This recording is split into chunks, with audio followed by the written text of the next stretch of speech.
Buenos días. Se nos ha solicitado, en el marco de las conferencias organizadas por la Fundación Satana sobre las postrimerías, que nos encarguemos de exponer dos de los temas relacionados con esas postrimerías, como son el infierno y el limbo. Ambos temas tienen sus dificultades. El primero, obviamente, porque no es nada fácil plantarse frente a este misterio tan terrible como es el de la condenación. El segundo, el del limbo, por las incertidumbre de esta doctrina, como veremos en su momento, dado que la Iglesia no se ha pronunciado categóricamente al respecto de su existencia.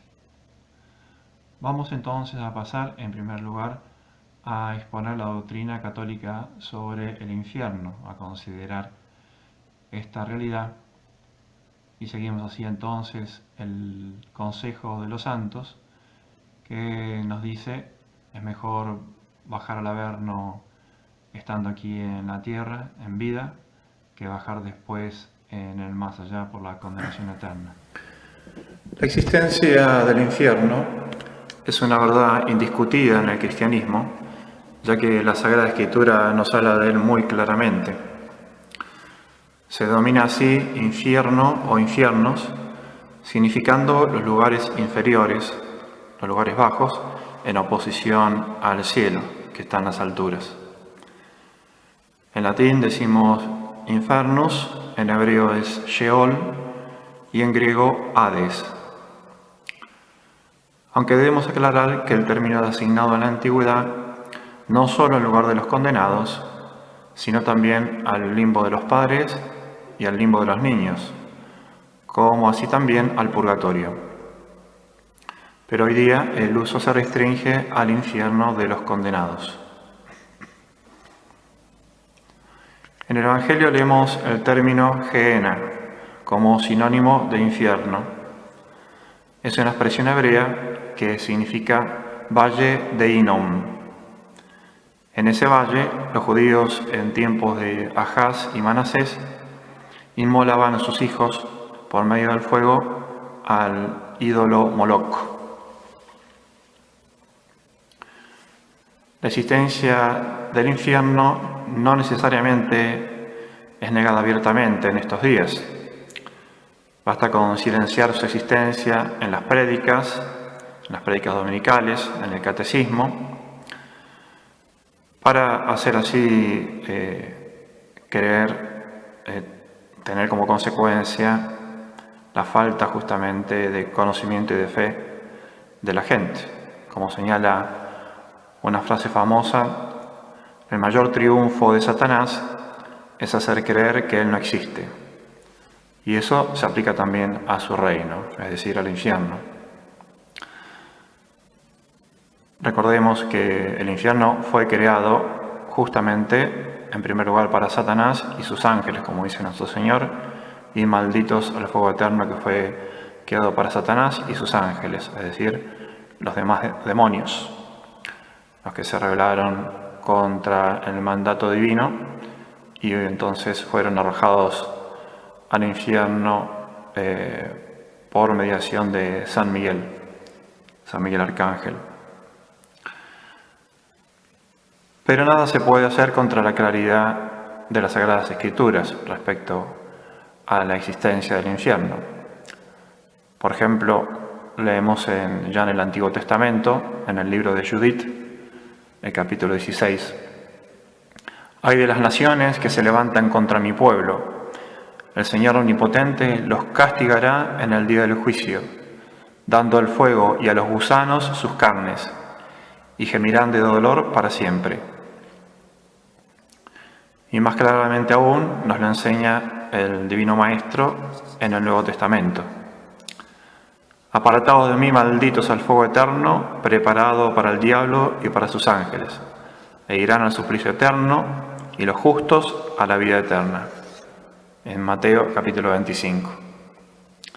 También el Divino Maestro nos inculca la misma verdad con la conocida parábola del mendigo Lázaro y el rico Epulón, y en varios lugares más.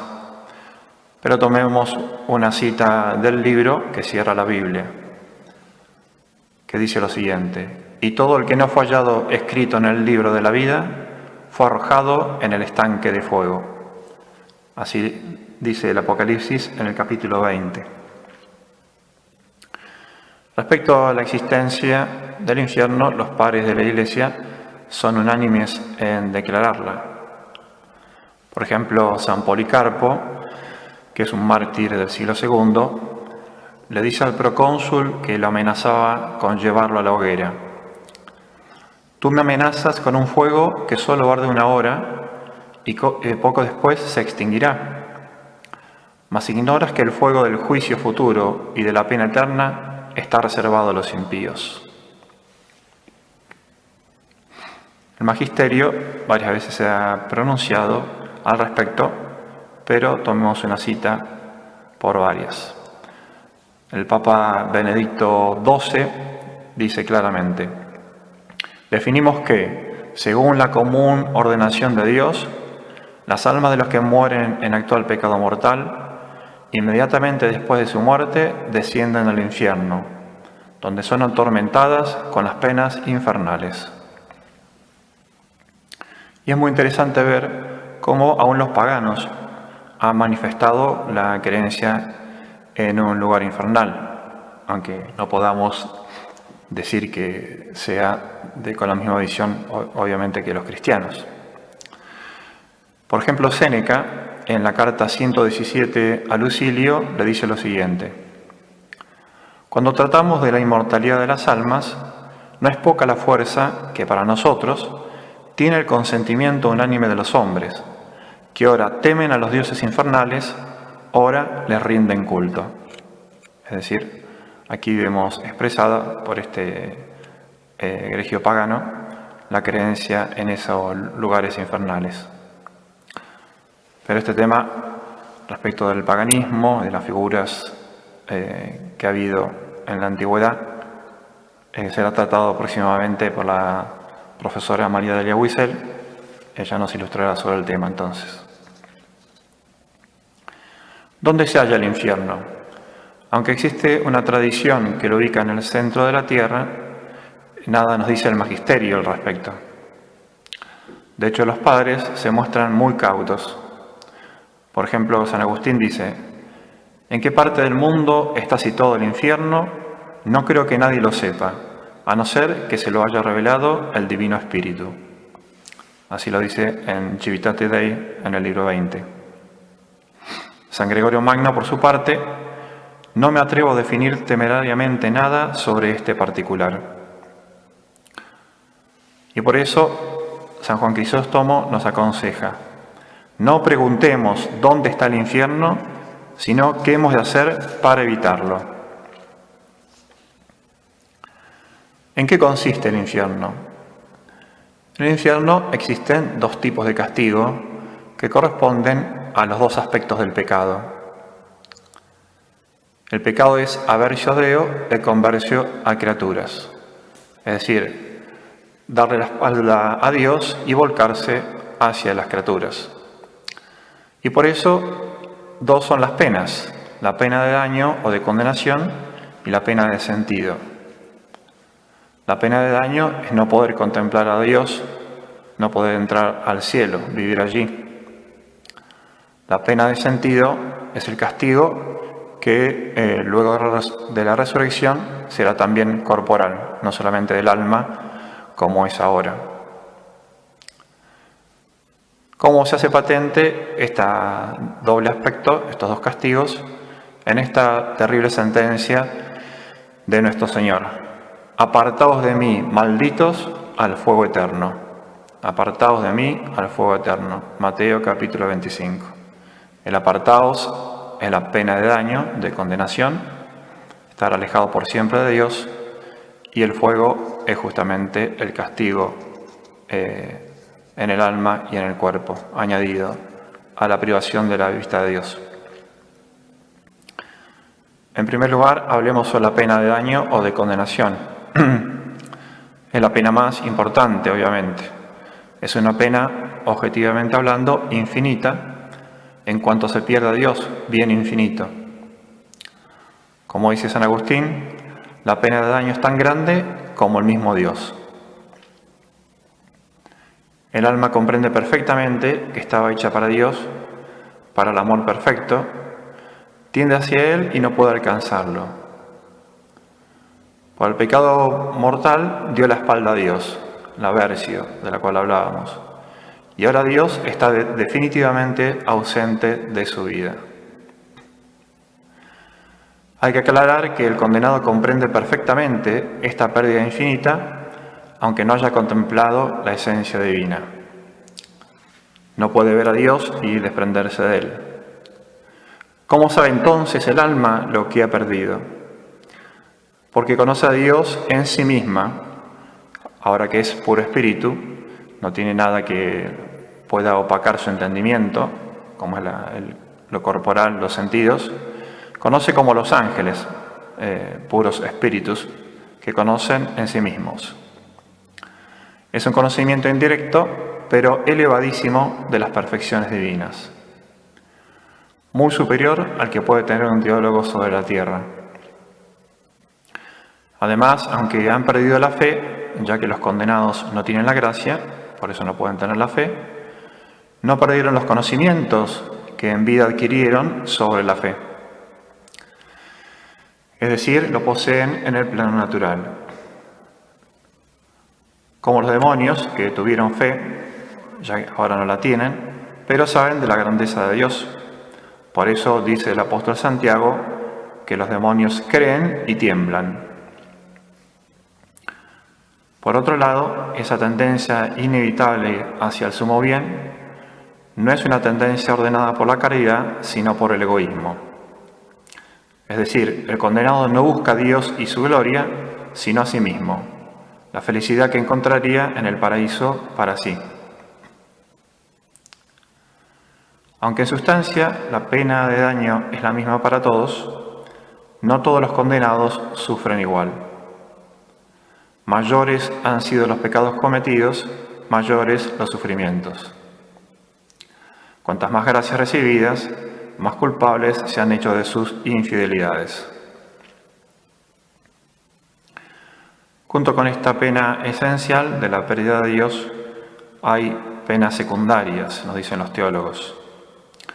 Los condenados quedan privados de los bienes que obtienen los bienaventurados en el orden físico y espiritual, porque no poseerán, obviamente, los dones de los cuales estarán revestidos los cuerpos gloriosos. La impasibilidad, la claridad, la agilidad y la sutileza. No gozarán de la ciencia de todas las cosas creadas que Dios comunicará a sus elegidos para su deleite. No podrán contemplar la humanidad de nuestro Señor Jesucristo, la belleza inefable de María y sus ternuras maternales, la alegría compañía de los ángeles y de los santos. Pasemos ahora a la pena de sentido. Es la pena que corresponde al condenado por haberse volcado desordenadamente a las criaturas, haberlas puesto en lugar de Dios, o sea, endiosarlas, como ocurrió con el becerro de oro. Cada uno tiene en cierta manera su becerro de oro que desplaza a Dios del lugar central que tendría que tener en nuestras vidas. Esta pena de sentido es la que asociamos a la imagen del fuego, pero que antes de la resurrección afecta al alma. 14 veces habla la Sagrada Escritura de ese fuego torturador. Ya citamos antes las palabras de Jesús en San Mateo. Apartados de mí, malditos al fuego eterno. Y a las que podemos añadir estas otras. Así será en la consumación del mundo. Saldrán los ángeles y separarán a los malos de los justos, y los arrojarán al horno de fuego. Allí habrá llanto y crujir de dientes. Mateo capítulo 13. El fuego del que hablamos no es metafórico, sino real, pero de una naturaleza que se nos escapa. fuego que afecta a un espíritu y fuego que no se consume. Un fuego de alguna manera corpóreo, ya que torturará los cuerpos luego de la resurrección. ¿De qué manera este fuego misterioso hace sufrir al cuerpo y al alma del condenado? Hay distintas explicaciones, pero para Santo Tomás el fuego actúa a modo de cadena que impide al condenado moverse libremente, pensar, querer. Es decir, que lo esclaviza. El alma del condenado es humillada al estar sujeta a una criatura material. Como se volcó a las criaturas, puso lo superior que es el alma a su servicio, entonces ahora las criaturas, en virtud del mandato divino, se rebelan contra el alma. Otros motivos de sufrimiento de los condenados son los siguientes. Primero, el tormento de los sentidos con los cuales hemos pecado. Dice Tomás de Kempis en su famosa imitación de Cristo: en lo mismo que más peca el hombre, será más gravemente castigado. Allí será más grave pasar una hora de pena que aquí 100 años de penitencia amarga. En segundo lugar, el lugar mismo donde va a estar el alma condenada. Por eso la Sagrada Escritura la llama a ese lugar de tormentos, estanque de fuego, tinieblas exteriores, lugar de llanto y crujir de dientes, etc. La compañía será otro de los motivos de sufrimiento. Los demonios y los demás condenados. Es la ciudad del odio mutuo, de las maldiciones y blasfemias, en contraste obviamente con el cielo, con el paraíso, que es el reino de la caridad, el lugar de las alabanzas divinas y del canto sublime. Los condenados odian a Dios por haberlos castigado de esa manera y quisieran la condenación de todos los hombres en ese odio infernal. Pero hay que aclarar que ese odio a Dios no va en menoscabo de la majestad divina, sino que por el contrario glorifican a Dios al verificarse su justicia infinita. De una manera u otra, por la vía del amor o de la justicia, se cumplen los designios de la divina providencia y Dios es glorificado. Otro de los castigos es el gusano de la conciencia, es decir, el remordimiento eterno por no haberse convertido. Pero hay que aclarar que no se arrepienten por haber ofendido a Dios, sino que se lamentan de las consecuencias de sus pecados, es decir, de los castigos que tienen que padecer, como fue el caso de Judas. No arrepentimiento, sino remordimiento. La eternidad del infierno, la eternidad de ambas penas, la pena de daño y la pena de sentido. Es lo que llaman algunos el infierno del infierno, y que está también expresado por el Dante en un pasaje famoso de su Divina Comedia, en el canto tercero del infierno. Dice así: por mí se va a la ciudad del llanto, por mí se va al eterno dolor, por mí se va a la raza condenada. La justicia movió a mi sublime arquitecto, me hizo la divina omnipotencia, la suprema sabiduría y el primer amor. Antes que yo no hubo nada creado, a excepción de lo inmortal. Yo duro eternamente. Los que entráis aquí, abandonad toda esperanza. Los que entráis aquí, abandonad toda esperanza. Terribles pero certísimas palabras de este escritor tan egregio que ha sido ciertamente teólogo. Esta característica del infierno es tan difícil de asumir que un gran escritor eclesiástico, como lo fue Orígenes en los primeros siglos, postuló la teoría de que al final de los tiempos se cerrarían los infiernos. Esta doctrina, llamada apocatástasis, fue retomada en pleno siglo XX por el gran Giovanni Papini. aunque luego se apartó de ella, murió en la gracia de Dios con los sacramentos.